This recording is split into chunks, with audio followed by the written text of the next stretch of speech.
லூக்கா 5:26. ஆண்டவர் ஒரு இடத்துல ஒரு வீட்டுல பிரசங்கம் பண்ணிட்டு இருக்கிறார், போதித்துக் கொண்டு இருக்கிறார். அநேக கூட்டம் உள்ள நிற்குது, வெளியில எல்லாம் கூட்டமா இருக்குது. இவரு உள்ள இருந்து பிரசங்கம் பண்ணிட்டு இருக்கிறார். இயேசு பிரசங்கம் பண்ணிட்டு இருக்காருன்னு கேள்விப்பட்ட உடனே 4-5 பேர் சேர்ந்து ஒரு திமிர்வாதக்காரனை கட்டிலோட தூக்கிட்டு வராங்க. படுக்கையோட தூக்கிட்டு வந்தாங்க எழுதி பார்த்தா உள்ள கொண்டு போய் அவர் முன்னாடி வச்சு அவர்கிட்ட ஜெபம் பண்ண சொல்றதுக்கு வாய்ப்பே இல்லை. ஏன்னா அவ்வளவு கூட்டம். இந்த தூக்கிட்டு வந்தவங்க பார்த்தீங்கன்னா அவங்களுடைய விசுவாசத்தை பாருங்க, அவங்களுடைய நம்பிக்கை இயேசு மேல அவங்க வச்சிருந்த நம்பிக்கை. உள்ள அவர் முன்னாடி கொண்டு போயிட்டா கண்டிப்பா அவர் பணமாக்கிடுவார் அப்படின்னு அவங்க நம்புனாங்க. பார்த்தாங்க, எல்லாம் பார்த்தாங்க, வழியே இல்லை. மேல கூரையில ஏறிட்டு கூரைய பிரிச்சு உள்ள இறங்கிட்டாங்க. நேரம் அவங்க முன்னாடி இருக்கிறாங்க. எப்படி பாருங்க, நம்ம எல்லாம் பண்ணுவோமா? நமக்கு அவ்வளவு தூரம் விசுவாசம் இருக்குமா? கண்டிப்பா பண்ண மாட்டோம். வேற யாரும் வீடு சில பேர் யாரும் அந்த வீட்டுக்காரனே சத்தம் போட்டிருப்பான். இல்ல நீ மேல இருந்தது பக்கத்துல இருந்தோம்னா ஏன் எதுக்கு எதுன்னு கேட்டிருப்பான். ஏதோ ஒரு காரியங்கள் ஒரு ரெசிஸ்டன்ஸ் எல்லாம் நடந்திருக்கும். ஆனா அவங்க 4 பேரும் மேல ஏறி உள்ள இறங்கின உடனே ஆண்டவர் சொல்றாரு, அவங்களை கொண்டு வந்து உள்ள இறக்கிறவங்களுடைய விசுவாசத்தை கண்டு, அவங்களுடைய விசுவாசத்தை கண்டு இவனுக்கிட்ட சொன்னார். அந்த திமிர்வாதக்காரனை பார்த்து, மனுஷனே உன்னுடைய பாவங்கள் உனக்கு மன்னிக்கப்பட்டது அப்படின்னா. சுத்தி ஆரம்பிக்கிறார். பரிசேயர், சதுசேயர் எல்லாம் நிக்கிறாங்க, வேத பாரகர் குற்றம் கண்டுபிடிக்கிறாங்க. இவர் யாரு பாவங்களை மன்னிக்கிறது? இவருக்கு என்ன அதிகாரம் இருக்கு? இவர் யாரு? நல்ல யோசிச்சு பாருங்க. மனிதகுமாரன் ஆகிய கிறிஸ்து அதுல போடுது. எப்படி போடுறதுன்னா 24வது வசனம், பூமியிலே பாவங்களை மன்னிக்க மனுஷகுமாரனுக்கு அதிகாரம் உண்டு, அத நீ அழித்து கொள்ளணும் அப்படின்னு சொல்லி ஆண்டவர் சொன்னார். அவனை பார்த்து, நீ உன் படுக்கையை எடுத்துக்கொண்டு நடன்னு சொன்னார். இதுதான் அதிசயம். படுக்கை எடுத்துட்டு அம்மாவுக்கு நடக்கிறான். நல்ல யோசிச்சு பாருங்க. அவன் வாழ்க்கையில எண்ணி கூட பார்த்துக்க மாட்டான் நம்ம சுகமாகவும் எதிர்த்து நடந்துருவோம் அப்படின்னு. ஒரே செகண்ட் அவர் சொல்றாரு, உன் படுக்கையை எடுத்துக்கொண்டு நீ நடன்னு சொன்ன டக்குன்னு எதிர்த்துட்டான். எதிர்த்து அப்பாவுக்கு நடக்கிறான். அதுதான் வந்து பேசி. நீங்க என்ன நோயில நம்ம உட்கார்ந்து இருக்கிறோமோ, என்ன மன கஷ்டத்துல வந்து உட்கார்ந்து இருக்கிறோமோ, இல்ல என்ன பிரச்சனை நம்மளை சுத்தி ஓடிக்கிட்டு இருக்குதோ, ஆண்டவர் சொல்லுகிறார், இந்த திமிர்வாதக்காரனையே ஒரு நிமிஷத்துல எந்திரிச்சு நடன்னு சொல்லி நடக்க வச்சோம்னா, உன்னுடைய பிரச்சனை எனக்கு என்னது? லேசான காரியம். உனக்கு ஒரு அதிசயத்தை செய்வது எனக்கு லேசான காரியம். திமிர்வாதக்காரன், அவனுக்கு இயேசுவை பத்தியே தெரியாது, குற்ற உணர்வே இல்லை, பேசவும் முடிஞ்சிருக்காது. ஒரு வேலை இந்த மக்களோட விசுவாசத்தை பார்த்து அவனை ஆண்டவர் நடக்க வச்சார். கணவன் ரட்சிக்கப்படலையா, மனைவி ரட்சிக்கப்படலையா, பிள்ளைகள் ரட்சிக்கப்படலையா, சொந்தக்காரங்க ரட்சிக்கப்படலையா, உங்க ஜெபக்குறவுனால அவங்க ரட்சிக்கப்படாம இருந்திருக்கலாம். உங்க விசுவாச குறவுனால உங்க கணவன் அப்படி இருக்கலாம், உங்க விசுவாச குறவுனால உங்க மனைவி பிள்ளைகள் அப்படி இருக்கலாம். இந்த திமிர்வாதக்காரனுக்கு அவனை தூக்கிட்டு வந்தவனுடைய விசுவாசம் இவனை ரட்சித்தது. உங்க விசுவாசம், உங்க நம்பிக்கை உங்க குடும்பத்தையே எதிர்த்து நடக்க வச்சு, நடக்க முடியாத குடும்பத்தை நடக்க வச்சிடும். மூழ்கி கொண்டு போயிருக்கிற பிள்ளைகளை தூக்கி நிறுத்திடும். ஆண்டவர் அதிசயங்களை செய்கிறது. காலவேளையில நமக்கு ஒரு விசுவாசம் வேணும். என்னுடைய காரியத்துல, என்னுடைய தேவையில, என்னுடைய சுகத்துல கர்த்தர் எனக்கு அதிசயங்களை செய்ய வல்லவர். அல்லேலூயா. சொல்லுங்க, உங்க வாயத்தை நீங்க சொல்லுங்க. கர்த்தர் என்னுடைய காரியத்துல அதிசயங்களை செய்ய வல்லவர். என் படிப்பில் அதிசயத்தை செய்வார், என் வேலையில் அதிசயத்தை செய்வார், என் குடும்பத்தில் அதிசயத்தை செய்வார். ஏன் அவர் அதிசயத்தை செய்கிறார்? நீங்க மீகா எழுதின தீர்க்கதரிசன புஸ்தகத்துல மீகா 7வது அதிகாரத்துல 15வது வசனத்துல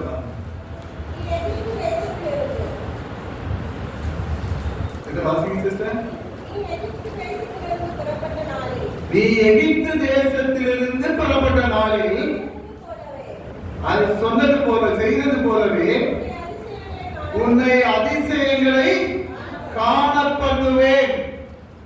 எகிப்து தேசத்திலிருந்து புறப்படும் போது நீ கண்ட அதிசயங்களை போலவே இன்னைக்கு நான் உனக்கு என்ன பண்ணுவேன்? அதிசயங்களை காண செய்வேன். எகிப்து தேசத்துல அந்த ஜனங்கள் எகிப்தினாலே அடிமைத்தனத்தின் வீடுன்னு அர்த்தம். எகிப்து தேசத்துல அடிமைகளா இருந்தாங்க எல்லாரும். 420 வருஷம் அடிமை. ஆனா அவங்களை எப்படி ஆண்டவர் புறப்பட பண்ணார்னா பொன்னோடும் வெள்ளியோடும் புறப்பட பண்ணினார். பொன்னோடும் வெள்ளியோடும் புறப்பட பண்ணினார். பலத்த கரத்தினால் அவங்களை விடுதலை ஆக்கினார். விடுதலை ஆக்கினது மட்டுமல்ல, எப்படி வழிநடத்திட்டு வந்தார்? மேகஸ்தம்பம், அக்கினி ஸ்தம்பம். அவங்க பாதரட்சைகள் தேவையே இல்லை, சட்டைகள் எல்லாம் ஒன்றும் அழுக்காகவே இல்லை. எவ்வளவு நல்ல தேவன் பாருங்க. எல்லாம் அதிசயம். அதே அதிசயங்களை இன்னைக்கு கொஞ்சம் காணப்படுவேன். ஒருவேளை நீங்க ரட்சிக்கப்பட்ட நாளில சில அதிசயங்களை ஆண்டவர் உங்களுக்கு செய்திருப்பார். மரணத்துக்கு ஒருவேளை தேவன் நம்மளை தப்புவித்திருப்பார். எனக்கெல்லாம் நிறைய அற்புதங்களை ஆண்டவர் செய்திருக்கிறார்.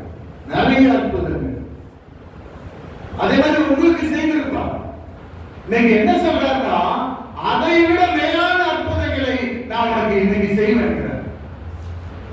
நீ ஒருவேளை யோசிக்கிறீங்களா, எப்படி இந்த குடும்பத்தை வழி நடத்துறது, எப்படி இந்த பிரச்சனையில இருந்து நான் வெளியில வர்றது யோசிக்கலாம். எங்கிட்டு போனாலும் சோதனை முடிஞ்சது மாதிரி இருக்குது, எல்லாம் இருட்டுல நடந்தது மாதிரி இருக்குது, தேவைகள் சந்திக்கப்பட மாட்டேங்க, குடும்பம் சரியா இல்லையே. ஆண்டவர் சொல்கிறார், நீ விசுவாசித்தால் தேவனுடைய மகிமையை காண்பார். உனக்கு அற்புதங்களை ஆண்டவர் செய்வார். ஏன் செய்தார்னா நியாயாதிபதிகள் நீங்க எடுத்து பாருங்க. நியாயாதிபதிகள் 13வது அதிகாரத்துல 17, 18 வசனத்தை பாருங்க. கேட்கலாம் மனோவா, ஆண்டவரே காரியங்களை எல்லாம் நடத்தினீரே, உங்களுடைய நாமம் என்னன்னு கேட்டா நான் என்ன சொல்றது? உங்களுடைய நாமம் என்ன அப்படின்னு கேட்கிறான். கர்த்தர் சொல்றாரு, என்னுடைய நாமம் என்ன தெரியுமா? அதிசயம். அவருடைய நாமம் அதிசயம். அதிசயமானவர்களை எனக்கு செய்வார். அவருடைய நாமமே அதிசயம்னா என்னுடைய விஷயங்களில் அவருக்கு அதிசயம் செய்வது லேசான காரியம். நம்ம ஒருவேளை நினைப்போம், இது எங்க நடக்க போகுது, இது நடக்குமா அப்படின்னா நமக்கு தோணும். அப்ப நீங்க என்ன சொல்லலாம், மனோவா காலம் அது பழைய ஏற்பாட்டின் காலம் அப்படின்னு கூட நம்ம நினைக்கலாம். ஏசாயா தீர்க்கதரிசன புத்தகத்துல இயேசுவை குறித்து, இயேசு பிறக்கிறதுக்கு 700 வருடங்களுக்கு முன்பாகவே இயேசுவை குறித்து ஏசாயா தீர்க்கதரிசி ஒரு தரிசனத்தை சொல்லுவான். என்ன சொல்றான்னா, ஏசாயா தீர்க்கதரிசன புத்தகத்துல 9வது அதிகாரம் 6வது வசனம், நமக்கு ஒரு பாலகன் பிறந்தார், நமக்கு ஒரு குமாரன் கொடுக்கப்பட்டார், கர்த்தத்துவம் அவர் தோளின் மேல் இருக்கும், அவர் நாமம் அதிசயமானவர். சொல்றார், தீர்க்கதரிசி மூலமா கர்த்தர் பிதாவாகிய தேவன் சொல்கிறார், உனக்கு ஒரு குமாரன் பிறப்பார்ப்பா, அவருடைய நாமம் என்ன தெரியுமா? அதிசயமானவர். அதிசயமா பிறப்பார். அவருடைய பிறப்பே ஒரு அதிசயம். இந்த மரியாள் கேட்பா, புருஷனை அறியமே, எனக்கு எப்படி குழந்தை பிறக்கும்? உடனே தேவதூதன் சொல்லுவான், பரிசுத்தாவியானவர் உன் மேலே வந்து நிழலிடுவார், உனக்கு ஒரு கற்பம் தரிப்பாய், அந்த குழந்தைக்கு நீ என்ன பண்ணணும்? இயேசுவே பேரிடுவாய். என்ன ஒரு அதிசயம் பாருங்க. என்ன பேர் வைக்கணும்? எப்படி பிறப்பாரு? இது எல்லாம் சொல்றாரு. சொல்லி அதே மாதிரி நடக்குது. That is miracle. அதிசயம் அதுதான். அதிசயம் தேவனுடைய இறப்பு, அதை விட பெரிய அதிசயம். அவருடைய வாழ்க்கை, அதுவே பெரிய அதிசயம். இப்ப பாத்தீங்கன்னா என்ன சொல்றாரு? மனோவா கேட்டதுக்கு அவருடைய நாமம் அதிசயமானது. இப்ப இயேசுவை குறித்து சொல்லும் போது அவருடைய நாமம் அதிசயமானது. இப்ப பாருங்க, இயேசு பரலோகத்துக்கு எடுத்துக்கொள்ளப்பட்டார். இந்த சீசர்கள் எல்லாம் மேல் வீட்டு அறையில் இருக்கிறாங்க. பரிசுத்த ஆவியானவரால் அவங்க நிரப்பப்படுறாங்க.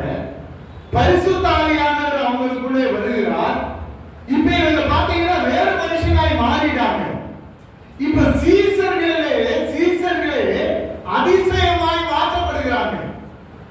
ஆவியானவர் வந்த உடனே இவங்க வேற ஆளா மாறிடுறாங்க, மறுரூபம் வருகிறாங்க, பற்பல பாஷைகளை பேச ஆரம்பிக்கிறாங்க. இப்ப இவங்களே ஒரு அதிசயமான காரியம் ஆனா மாறிக்கிட்டு இருக்கிறாங்க. ஹல்லேலூயா. தேவாலயத்துக்கு போறாங்க ரெண்டு பேரும், பேதுருவும் யோவானும்.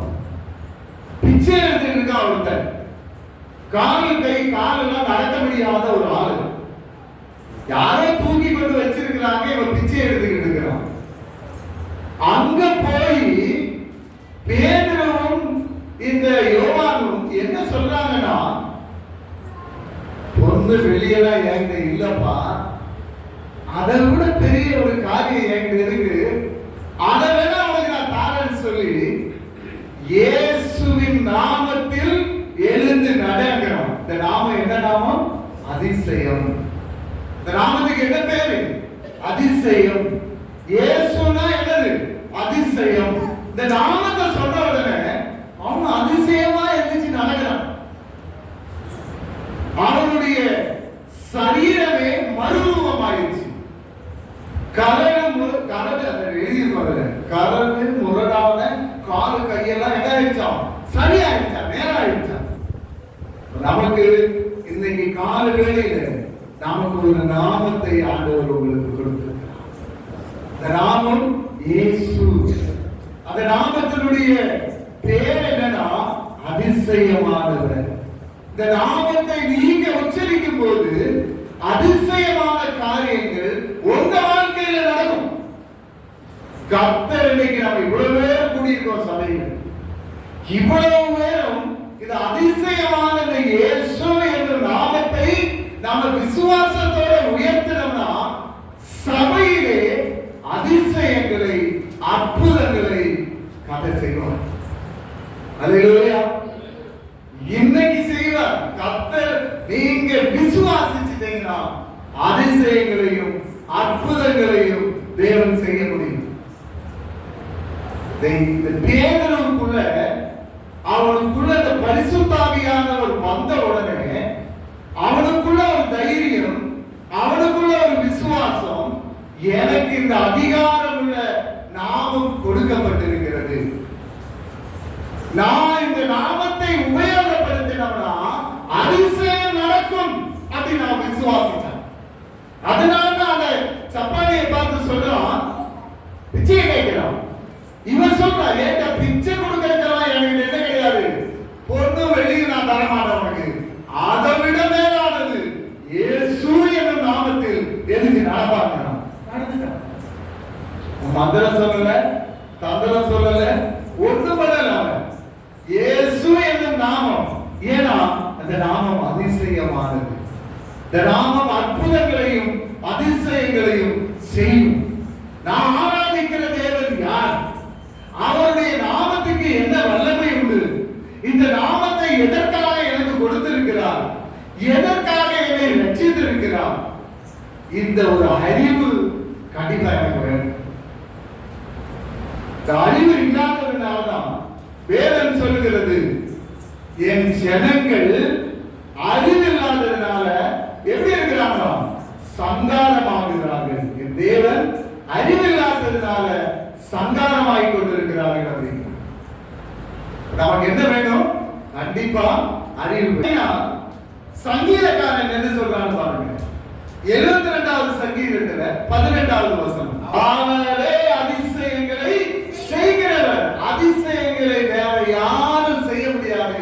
செய்தான்னா மந்திரம் தந்திரம் பண்ணுவான், அது 2 நாளைக்கு இருக்கு, 3ஆம் நாள் ஓடி போகும். அதிசயங்களை செய்கிறவர் ஒருத்தர் தான் இருக்கிறார், அவர் பேரு கிறிஸ்துங்கிறார்.